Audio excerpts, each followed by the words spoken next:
Hello students. आज मैं आपको चरक संहिता चिकित्सा स्थान का 20वां चैप्टर करवा रहा हूँ, सर्दी चिकित्सक। तो आप अपनी चरक संहिता को निकाल लीजिए, जो सेकंड चरक संहिता है आपकी, जिसमें चिकित्सा स्थान है, और निशान लगाना स्टार्ट कीजिए। तो जैसे ये पेज नंबर इसका हो जाएगा 578, और उसके नीचे नीचे जो श्लोक है 500 श्लोक है, छठा वमन के भेद हो गया, वमन के पूर्व रूप, ये दोनों श्लोक आपको निशान लगाने हैं और इसके अंदर रेफरेंस आपको याद करना है। इसके बाद आप 7वें श्लोक पर आ जाइए, और इसकी संप्राप्ति है वातजन्य सर्दी का निदान संप्राप्ति। इसका हिंदी रेफरेंस पूरा पढ़ना है। जैसे ये श्लोक जहाँ पे मैंने निशान लगाए वो आप देख लीजिए, निशान लगाते रहिए, चाहे तो वीडियो को स्टॉप भी कर सकते हैं। जो जो आपको दिखाई दे रहा है, जो मैंने नोट्स लिखे, जैसे कल्याण घृत और जीवनी घृत का भी प्रयोग सर्दी में वर्णित है, ठीक है। तो ये भी आप लिखते रहिए। जहाँ जहाँ मैंने अंडरलाइन कर रखा है, जो निशान आपको दिख रहे हैं, कहीं भी मार्क किया हुआ है, वो आप निशान लगाते रहिए। जैसे पित्त सर्दी का लक्षण है, ये यहाँ तक नीचे, ये ऊपर वातज का लक्षण है। ये सारी चीज़ें आपको याद करनी है। हिंदी रेफरेंस आपको ढंग से पढ़ना है पूरा, और ये बार बार इसको रिवाइज भी करना है। और जहाँ जहाँ मैं श्लोक जैसे लिखे उद्गार बाहुल्य, यहाँ से लेकर आठवें का आधा 9वें का पूरा श्लोक आपको लिखना है। ऐसे ही पित्त छर्दी में जैसे 11वां श्लोक आप मैंने निशान लगाए, वो आप निशान लगाते रहिए। इसके बाद 12वें श्लोक पे आ जाइए। 13वां श्लोक, यहाँ से लोम अर्शो इतना सा लगाना है, 12वां पूरा लगाना है। सन्निपात छर्दी में योनि व्यापद का निदान दोनों में समान है, सभी रस का सेवन करने से ये होते हैं, ठीक है। तो सन्निपात छर्दी का निदान लक्षण संप्राप्ति आपको पूरा पढ़ना है, देख लीजिए ये श्लोक। जैसे जैसे जहाँ पे भी मैंने लाइन को अंडरलाइन किया, वो भी आप निशान लगाते रहिए। इसके बाद 16वां 17वां श्लोक को भी आप देख सकते हैं। उस पर मैंने जैसे पीले रंग से मार्क किया हुआ है। इसके ऊपर वाले 14 श्लोक में भी मार्क किया है, 15 में भी किया है, ये आप देखते रहिए।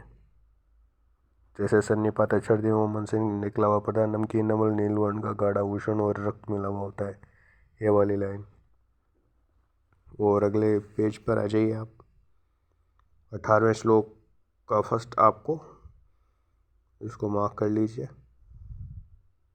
इसके बाद विमर्श में सुश्रुत ने इसके विभत्सा वगैरह, ये जो मैंने किया है मार्क, इसको भी कर लीजिए। जो भी लाइन आपको अंडरलाइन दिखे उसको मार्क करते जाइए। और दीर्घकालिक सर्दी की चिकित्सा वातनाशक स्तंभन और भृंगण होती है, ये आप लाइन लिख सकते हो, देख सकते हो आराम से। इसके बाद असाध्य सर्दी रोग, ये पूरा श्लोक आपको याद करना है। सर्दी की चिकित्सा है, इसका श्लोक भी याद करना है, हिंदी रेफरेंस भी आपको याद करना है।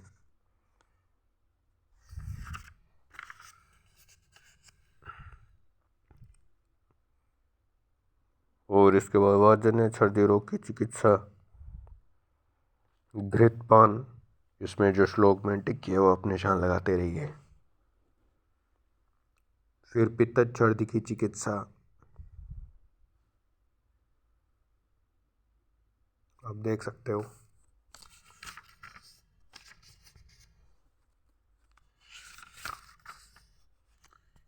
और इसके बाद आप 2 पेज छोड़कर आ जाइए। कफट सर्दी नाशक योग, जैसे दुरालबा इंगुआ के बेद के चूर्ण को मधु के साथ चाटना चाहिए। मनशिला प्रयोग, ये पूरा श्लोक आप निशान लगा लीजिए, हिंदी रेफरेंस याद करना है। सन्निपात सर्दी रोग की चिकित्सा, ये भी आप श्लोक निशान लगा लीजिए। उसके बाद दुष्टार्थ संयोग जो मन रोग की चिकित्सा, इसको भी निशान लगा लीजिए। उसमें रोगी मन के अनुकूल वचन आश्वासन, मन को प्रसन्न रखना चाहिए। उपद्रवों की चिकित्सा, ये भी आप निशान लगा लीजिए।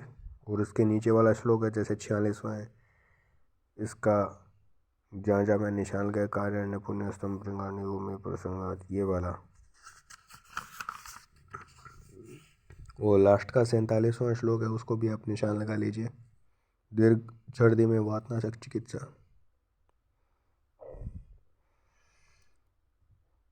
तो ये जो चैप्टर है आपका स्टूडेंट्स, उसमें आपको मैं एक बात बताना चाहूँगा।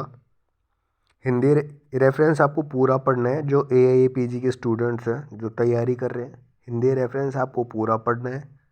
जो मैंने निशान लगवाए वो आपको थोड़े ज़्यादा याद करने हैं, क्योंकि आजकल कुछ बीच में से भी उठा के पूछ सकते हैं। तो आपको कम से कम एक बार रीडिंग मारी हुई होनी चाहिए पूरे हिंदी रेफरेंस की। वो जो मैंने निशान लगाया वो आपको ज़्यादा से ज़्यादा पढ़ना है, ताकि जब एग्ज़ाम में क्वेश्चन आए तो आपको मतलब ऑप्शंस देखकर कंफ्यूजन ना हो। ठीक है स्टूडेंट, तो आप तैयारी करते रहिए और जो कुछ भी आपको पूछना है तो आप पूछ सकते हो। और लास्ट में जैसे सर्पी गुड़ का प्रयोग 47 श्लोक भी लगा लीजिए, क्योंकि क्वेश्चन आ सकता है कि सर्पी गुड़ का और प्रयोग किस व्याधि में कर सकते हैं, तो वमन में। ये लास्ट वाली लाइन इंपॉर्टेंट है, 14 श्लोक की हिंदी रेफरेंस।